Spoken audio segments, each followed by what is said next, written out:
De Joël Lemouzy qui est conseiller municipal délégué de quartier, de Cécile Artel qui est donc la responsable des projets à l'association Pirouette Cacahuète, qui va revenir un peu sur la genèse du projet, et puis Stéphane Wojnarowski qui est donc président de la commission environnement du Conseil régional de Bourgogne, qui est, au-delà du fait que c'est son président, c'est un ami surtout.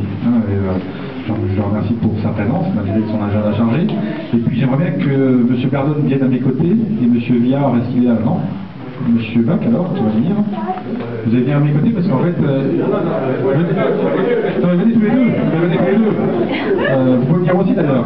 Si, parce que je vous ai expliqué pourquoi il est important qu'il soit là, parce que en fait, l'idée de ce projet, c'est un projet qui est né dans la commission de quartier.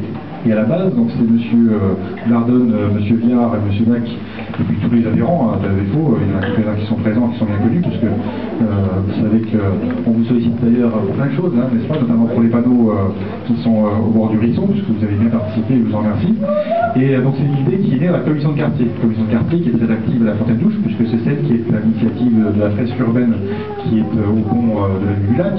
C'est elle qui est à l'initiative aussi de plein de projets, les panneaux éducatifs, notamment le nom du ruisseau, l'aire de jeu qui est à la Combe, etc. Donc d'ailleurs elle a été à l'initiative de beaucoup de choses qui ont donné des idées à d'autres commissions de quartier. Parce que c'est vrai que les commissions de quartier à la base, c'était plutôt sécurité routière, déjection canine, au début ça avait du mal à démarrer, propreté, etc. Et puis bien à la Fontaine-Douche, ils ont eu des idées liées à la culture, liées aussi à l'environnement, liées à la qualité de vie. Et donc ils ont proposé ce projet. Et ensuite, on a sollicité l'association Pirouette Cacahuète qui donc est partenaire sur le projet, parce qu'ils ont l'expérience, ils ont aussi beaucoup de compétences sur la matière, puisqu'ils ont déjà réalisé des jardins à Beaune et dans d'autres communes. Et puis on a sollicité après des subventions. Le Conseil régional de Bourgogne, qui nous aide beaucoup avec François Patria et Stéphane Wojnarowski sur le quartier de la Fontaine-Douche. Et c'est vrai que maintenant, à la Fontaine-Douche, on a des jardins qui poussent un peu partout. C'est bien. Des jardins qui poussent un peu partout parce qu'il y a les jardins partagés, les premiers qui ont été réalisés à la maison de quartier, il y a les jardins familiaux, donc je salue le représentant ce soir, mais merci, qui nous aide beaucoup aussi pour nous donner des conseils, et la Fédération des jardins familiaux qui nous a aidés aussi. Et GRDF également, parce qu'on a des petits jardins qui sont accessibles aux personnes handicapées en fauteuil. Donc c'est un des premiers jardins de ce type d'ailleurs au plan européen. Tout à fait. Puisqu'on a servi d'exemple les jardins partagés de la Fontaine-Douche au plan européen avec la Fédération européenne des jardins familiaux. Tout à fait. On a été cité par plusieurs journaux nationaux. Et comme c'est une bonne idée, on va en faire un deuxième site vers la piscine de la Fontaine-Douche pour les habitants. Parce que c'est vrai que tous les habitants qui sont allés des Pyrénées, allés des Landes, allés du Doubs, de la Loire, à du lac vers la piscine, ils pourront avoir aussi des jardins partagés. Et donc on va réaliser un deuxième site avec Daniel Ferrari qui est ici, avec Yasmina aussi, qui est animatrice à la maison de quartier, puis Fabrice Choutit également, Wari Siboisa, enfin toutes les équipes que vous connaissez du centre social de la maison de quartier qui sont très actives, qui ont plein d'idées, et le pôle vie des quartiers, Marie-Jo Moron, bien sûr, et puis la Javaille, et puis les centres de loisirs qui vont être associés au jardin éducatif, puisque le troisième projet, voilà, c'est le jardin éducatif dont je parlais, avec la commission de quartier, et ce jardin éducatif, il va être réalisé avec les enfants.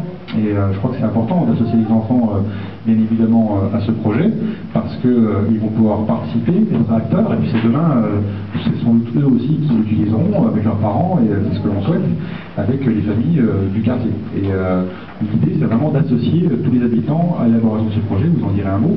En tout cas, voilà, vous voyez qu'à la Fontaine-Douche, il y a plein de compétences, plein de qualités, plein d'innovations sociales, et c'est grâce d'abord aux habitants qui proposent, voilà, et au quartier de la Fontaine-Douche, il y a plein d'atouts. Voilà, il y a plein d'atouts, souvent peut-être peu connus, qui méritent d'être un peu plus connus. Et je vois aussi beaucoup d'associations qui sont présentes, qui sont pas d'ailleurs forcément domiciliées à la Fontaine-Douche, mais qui sont à Dijon, parce que Fontaine-Douche, c'est un quartier de Dijon, et heureusement que toutes les associations travaillent ensemble, les commissions de quartier, des Bourroches, et d'autres encore, et je crois qu'on a une bonne dynamique, et c'est bien que je crois qu'on puisse s'appuyer dessus pour continuer à développer des projets, continuer à faire en sorte que l'on puisse valoriser les atouts de la Fontaine-Douche et aussi l'environnement. Comme vous le dites si bien à la défaut, c'est-à-dire le lac, bien sûr, le ruisseau, voilà, les combes, bien sûr, parce qu'on n'a pas des combes partout, mais ici qu'elles sont, et puis aussi toute la biodiversité qu'on peut avoir autour, il y a beaucoup d'espèces naturelles à protéger, et je crois d'ailleurs que le Jardin des Sciences va être partenaire avec M. Gérard Ferrière sur le projet, bien sûr pour la continuité, donc c'est ça, Donc on va pouvoir avoir peut-être des graines d'espèces anciennes, on verra. En tout cas, on va pouvoir faire du bio peut-être, je sais pas, on verra. on verra tout ça. En tout cas, ce que je trouve intéressant dans ces jardins, c'est que, vous voyez, il y a le contrat de quartier. Et ça, on travaille sur l'humain. Parce qu'en fait, à la Fontaine-Bouche, il y a la rénovation urbaine. On sait bien, on travaille sur le bâti, sur le centre commercial, la rénovation des écoles, avec l'école des Chanterdries qui est en train d'être rénovée, n'est-ce pas? Voilà, parce qu'il y a beaucoup de chamboulements sans dévoiler à Marie-Noël, d'ailleurs. Mais on agit aussi surtout sur l'humain, parce qu'on ne peut pas agir sur l'urbain sans agir sur l'humain. C'est, je crois, le plus important, le vivre ensemble. Et ces jardins, ils permettent justement de se retrouver. C'est comme les aires de jeu. Hein, on a refait dans le quartier les aires de jeu, parce qu'elles étaient en cœur d'îlot auparavant, et ça a provoqué aussi des nuisances. Et c'est vrai que des nouvelles aires de jeu où les familles se retrouvent, échangent, font connaissance. Et c'est ça aussi, je crois, un quartier, une ville, et c'est ce dont on a besoin. Et donc voilà, on continue, on a bien sûr toujours, c'est important, le soutien pour réaliser ces projets des différentes collectivités, la Ligue du Conseil régional de Bourgogne, de François Rebsamen qui ne va plus être là ce soir, qui est maire de Dijon, c'est la Norbert bien sûr, et qui nous a apporté aussi du soutien dans ce projet.